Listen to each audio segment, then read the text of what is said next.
All right. You're gonna. Yeah, I'm going to record this one. All right. Okay, here we go. Recording for posterity. All right, you guys ready? Ready.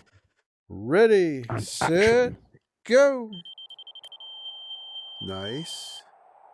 That is so cool. I stayed up here to watch it. That was so cool. Oh. Yeah, I'm just. I was running down open the by cliff, actually. Let's go. 600 feet. Unbelievable. It looked lower. I'm actually. Yeah, I'm actually a bit too high. I'm going to have to Mine's spiral actually- a little bit. Yeah, I had to do a little adjustment. I'm just myself. glitching. I'm running down the hill. Oh no! Oh Did you- yeah, if you don't get the proper separation, it won't put you into the free fall state. Yep. You got to really like run and then jump you right gotta off track. the edge. Well, Yeah. I mean, Okay. All right. Maybe. Oh, I need the sachet. I Way see too that. high. and you can always front riser a little bit. I like the front riser before landing. Not right before, but to gain a little speed at 100 feet or 200 feet. Oh, okay. Oh, okay. Yeah. I see what's Yeah. happening. I mean, you have to know your altitude really, really well. You have to slow down the parachute a little bit so that it softens up the drag value. And then when you let your brakes up and go to the fronts, the canopy is in surging mode, because you're coming off of the brakes with a canopy that doesn't have as much of a drag vector. So it's capable of diving because your surge ability is inversely proportional to your airspeed. So in other words, the slower you're going, the easier it is to surge. Right? If you're flying really fast, let's say you do a turn and then It wants to keep itself up. it does. Type It thing. does. Yeah. As a matter of Okay. fact, if you do a turn and you gain speed, let off, and then flare and release, the canopy won't surge because you're booking, because you have all that drag that prevents the surge, right? It's like a million pilot chutes pulling back on your canopy. But if you slow that thing down to half brakes for 3 seconds, you let it off and boom. And so front risers are physically easier to pull when it's... I've noticed that up in surge higher. mode. That if you flare and then let it up, and then as you let it up, sort of grab and pull. Yep, exactly. I've Yep. also been told that if you, as you're coming in for landing, if you feel that you're a little bit too high, you can sort of Yep. go into brakes, let it up, and then go back into, so you can Yes, surge to a reduce some of that altitude. Yeah, well, and also to gain some extra speed for the flare, but in both cases, the timing of that relative to altitude is kind of a big deal. Really important. Yeah, there is such yeah. a thing as too low, and you don't just get the screen turning red, more than Yeah. that turns red. So use an audible altimeter. That's a good idea, I think, to have that last cue that says, all right, I can't do any front riser stuff or low turns below that. And Okay. obviously you won't always have it, but every time, you're looking at the ground, you get that beep, it gives you information that, to your brain, this is what it looks like when I'm too low. And it almost becomes like a Pavlovian response. You get It that. does. You get It does. the sound feedback, and then you see that visual, and your brain starts to Exactly. combine those two pattern. And eventually you won't need any of it. Okay. I mean, I can do a 90-degree, like a front riser cycle, basically like deep brakes, surge, all on eyeballs, double fronts, curve it on the fronts, drive it down and release it and go to the rear risers and get one hell of a good swoop. All eyeballs. All eyeballs. It can be done. Yeah. Where'd he go? Another This is question. I'm just running down the hill. I can't get off the hill. Worst case scenario, you could just use your jetpacks. Oh no, that didn't work. I was stuck on the hill. Jetpacks weren't working. That again.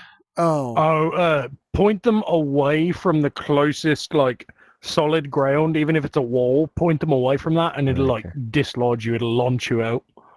Oh, that's I've learned a lot of little tricks in the sim. That's a good idea. Yeah, no, I was pointing him up. Oh, there we go. Okay. Hey, all right. Hey, we're up again. Okay. Well, I suppose you could do an accuracy approach into the field.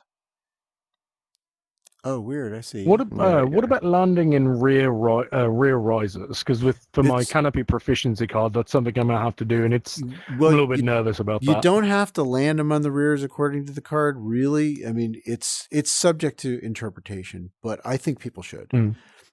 I don't think they should do it on their first, flight where they really focus on rears. You should do a bunch of flights like that. And one of the things that's important is to slow it down until you feel the flutter. Like you'll feel a little vibration because the tail moves, right? Because you're not pulling down on the tail, you're pulling down on the C and D lines. And so you get that flutter as a stall warning. And if you go a little deeper than that, it'll, you feel like the back legs on the chair broke and you tilt over backwards and immediately just lift your hands a little bit. And now you know where it is. You know where the stall point is. And if you were to do that a few times where you just let it, hey, there he is. All right. You got that. I was quite lost without my ulti there. You did it. That's awesome. So what I would suggest is slow it down to the point where it stalls a few times, or just tickle the stall. You don't have to trash it. Of course, it doesn't really trash on rears. The whole nose is open. Yeah, I've done a few intentional stalls with toggles. Good. That Then like do complete collapse and just let it ride full speed, flare to level flight, and then almost stall, but don't let it stall. Do that a bunch of times, right? Where you get it kind of close to that stall point. And the importance, of course, is that when you pull on the rears to level off, it's a very small motion in comparison to a toggle level off, right? Okay. So most people will level off too high, too soon, because it responds so quickly. So you don't have to swing your pitch to achieve level flight. All you need to do is tilt the wing, right? You see the difference? When I hit the brakes, it does this. But when I hit the rears, it just does that. So it responds super quick. So you start your flare you're just a little low. reducing your like vertical speed. You're reducing your vertical speed to 0, and then you gently add a little bit more, and then you'll feel that flutter, which says don't go beyond this point unless you want to land flat on your back. As you're doing it, I would suggest considering pulling back on the rears as you pull down. And the reason is it brings your upper body forward if your elbows are back, especially if you stick your butt out like you're scooting the chair back and you bring your feet under your body with a bend in your knees. When you get to the end, if it stalls, you're still going to end up landing, more or less upright instead of letting your body tilt over backwards, which is why we loosen the chest strap, right? So we can, pitch that canopy for landing and be real far forward so that our body is ready to run, so that your feet are under your body. That's still something I need to work on is loosening up that chest strap. I still haven't done that. Yeah, well, do it in a hanging harness. I always recommend just hang up your rig from whatever you got, a swing set at the park. And like carabiners to the 3 rings is fine. And then practice loosening. So you take the tail out, right? Because their chest strap was all stowed. So you got to pull that tail out and then grab sort of over the hardware as you squeeze them together. Yeah, the thumbs around the main lift webs and push inward to create slack. Then you lift the hardware in this angular change, which uncorks it. It lets it go. And then I grab the chest strap with this hand and pull. Once that hardware is rotated, which I can do because I pushed in, right? I couldn't do that otherwise. Then I just grab the chest strap and just zoop until it runs out of chest strap. Just, don't take it off. And so you go like almost the full length of the chest all strap? The way. As long as you can still grab that tail and retighten it in the unlikely event that you get into a canopy wrap and you got to cut that parachute away. You don't want to do that with a loose chest strap. Having done that, right, with a loose chest strap, I can tell you the odds of line twists are reasonably high. So my plan is if I get it, let's say a stall recovery that doesn't go well and I got line twists now and I'm like, well, shit, I'm at 2,500 feet. All right, fine. I'm just going to take the time to retighten my chest strap. Right? I'll grab the tail and stack my hand over it and kind of go, practice it in the hanging harness. You got to hit it hard, especially if you're in a spinner or something like that. But if you're down and dirty, don't spend the rest of your life trying to retighten your chest strap when a cutaway in reserve is what's going to save your life. I'll take the line twist, if I'm down low. I've had line twists in my reserve numerous times. It's not the end of the world. Your parachute is a rectangular shape. Even with line twists, it's likely to fly straight. So don't panic about that. I've had as many as 7 line twists on my reserve. The parachute pretty much flew straight because it's not elliptical, right? So anyway, So loosening the chest strap and retightening is a vital function. And once you get it loose, think about leaning forward the whole time, mostly because when you lean back against the reserve, the main lift web separates from your chest. And it feels sloppy, and you can kind of move all around. It feels uncomfortable in terms of the looseness, right? And so what I try to do is stick my butt back and my knees up and lean my chest forward, my elbows back. And now the chest strap is pressed, even though it's loose, it's pressed against my chest. And it feels so it's sort of like almost holding you. You're secure. You feel very secure when you're forward, but not when you're back. And then you just got to get used to pitching and leaning early, so you don't go flare and then lean forward. You're leaning forward the whole time. If you can see your hands as you're flaring, even at the beginning, your hands are too far forward, and it's going to cause you something you don't want, like tipping over in the landing, sliding it on your ass, So practice early forward lean as you add those brakes and then push into it with your hands ending up way back here. Lining up your feet, one foot then the other. It's very graceful when you do it right. And you kind of slide that heel, the one that's under your body, slide it. Slide till you finish the flare. That's the ultimate landing. Not that you always do that, because sometimes you level off, you're like, shit, I'm still 6 feet up. Well, you're not going to do a heel slide landing. Not that time. Mm-hmm. You're going to keep adding the brakes and then punch the end real hard, and then decide after you punch if you're going to roll or you're going to run. In that case, if there's wind, you might be able to stand it up. If there's no wind, in a high flare like that, even when you jerk it, I would suggest assuming a beautiful PLF. Or PLR or whatever you guys. I don't know what you guys call it in Australia. I forgot. PLR. A PLR, exactly. Yeah, the Canadians do that too. I think it's more descriptive because you're not exactly falling. You're doing a ninja thing, And of course, with that, just make sure as you're doing the ninja roll that you, at the last moment before touchdown, figure out where you're moving to. If it's a little right or a little left.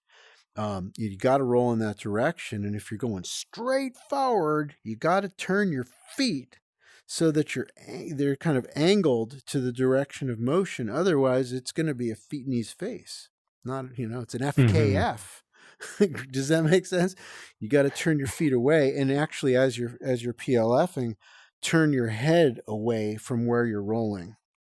Right, arms sort of rounded, like they teach you in Aikido class for rolling. Turn away.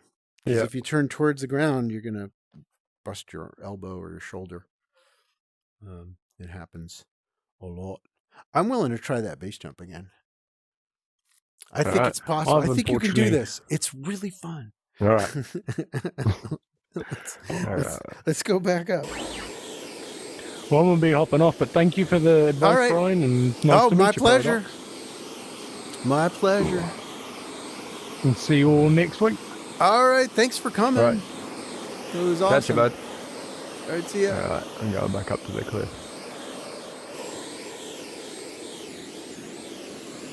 All right. So I'm going to try to find a nice overhang. Oh, yeah, I see you. I don't know what happened last time. I ended up just running down the mountain. Here's a really good overhang right here. There's actually more than one. So if you could find your way to exactly where... Oh, there you are. Nice. Nice. Phew. Well done. All right, getting you all right, dialed in with your VR jumping. Yeah, for sure. Yes. All right. And I just want to take a moment. So we're Yep. at the Matterhorn, base jumping. I'm in Maryland, just outside Washington, D.C., and you're in Australia. Yeah, nice. Yep. You're in Australia, on the other side of the planet. Yeah. It's crazy. It's what he's done with this game is amazing. And bringing Google Earth into it is really cool. It's as we say, it's a game changer. It's a total game changer, And like I said, I was reading through the comments, and the one I read was being able to go to new drop zones. I mean, every drop zone's new for me at the moment, but to be able to go and jump it 20 times and just know your landmarks, and even which way the runway's facing, at least you can get north and south. Totally. So it's amazing. It's brilliant. Absolutely brilliant. All right. So we'll just, again, track towards the river. Final approach is going to be that direction into the main field. All right. So you're pulling over the river just about, I'd say, are you? Yeah, more or less over the river, maybe just a touch further if my track takes me there. Okay, yep. Yeah. All right, well, I better get a better run up this time. If you take about a 5 or 6 second delay, you're still going to be above 4,000 feet. Okay, yep. Sorry, 400. All right. Big difference. All right, so here's I'm gonna watch your exit and go immediately after you is my plan. All right. So ready? Whenever you're ready, and you know what the exit count is for base jumping, right? It's not ready, set, I've heard it. Give it to me again. What is it? Yeah, it's 3, 2, 1, see ya. I didn't make it up. Right. Those are the rules. All right. 3, 2, 1, see ya. Oh, no, I didn't. Again, I've just glitched at the edge. You did. I see you. No, it's just total. What are you doing? Nope, you're frozen. Oh, you're left. Hang on. Yeah. Oh, there we go. Maybe okay. All right. I reckon what's happened is my finger slipped. I'll have to try that again. Yes. All right. Oh, actually, one sec. Let me just stick a cord into the side of this because I just got the warning. Yeah. All right. Here we go. We'll try this again. I think what happened is I think I slipped off and hit the pause button. That might. I do that all the time. Try this again. Yeah, you're not the only one. All right. Okay, whenever you're ready. 1, see ya. Oh, you pulled right out the door. Oh no! Oh no! It's totally glitching every time I go. It is just glitching. Oh, that's strange. Because it is. Yeah. No, it's Are you stuck in the mountain? Yeah, stuck in the mountain again.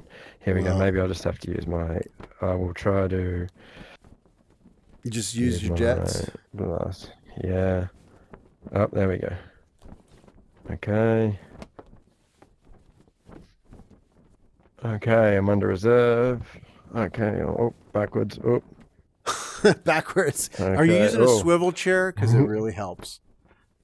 Like an office chair? It's because then you don't have to worry so much. Here, watch this. I'm coming right at you. Oh, and now I'm in formation with you right now. So you fly a good approach. Let's see what you do. Let's see what you got. Right. I am behind sort of you. All sight here with no LT here. I'm gonna have to go for a slightly. Don't need it. Side picture. I am behind you. Base leg. About 50 feet. All right. Oh. Might have just got that one wrong. No, you hit the tree. No. Whoops. Right. Lucky. I'd love to. Yeah. What's the name of your drop zone? We could see if we can go there. All right. Well, I guess a fun one to do. Well, Coffs Harbour is my town. We land on the beach. So, but I haven't jumped there yet because it's sea license. Oh, right. Otherwise, Taree is where I've just done if you put in Taree Regional Airport, Okay. That's where I've just done my Canopy course. I think Nice. the guys there would love a recorded view if I take I love a recording. that. I love that. How do I spell that? T-A-double-E. Oh, sorry. I had an audio glitch. One more time. So T-A-R double E. Oh, And Tari. you'll get Tari Regional Airport would come Got up. it. That's our drop zone. Cool. All right, I'll get that started right now. Okay, so what's the best way we go to? Well, you just have to once you Do we just go to replay landed, and will that take me to the top level? You have to do level select and then go back to looking for a room. I'm going to change the room name to Brian 111, and you'll see it as soon as I open the room. So level select and then rejoin.